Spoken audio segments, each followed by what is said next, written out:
স্বপ্নে তুমি যে পাহাড়ি বাড়ির বাথটাবটা দেখতে পাও সেটা কোথায়? আপনি কি করে জানলেন?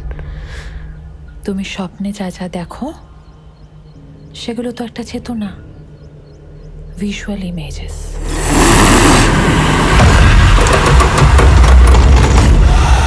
সবাই সেই স্বপ্ন দেখতে পায় না, কিন্তু আমি সেই চেতনা মানে তোমার মনের ভিজুয়াল প্রজেকশন দেখতে পাই।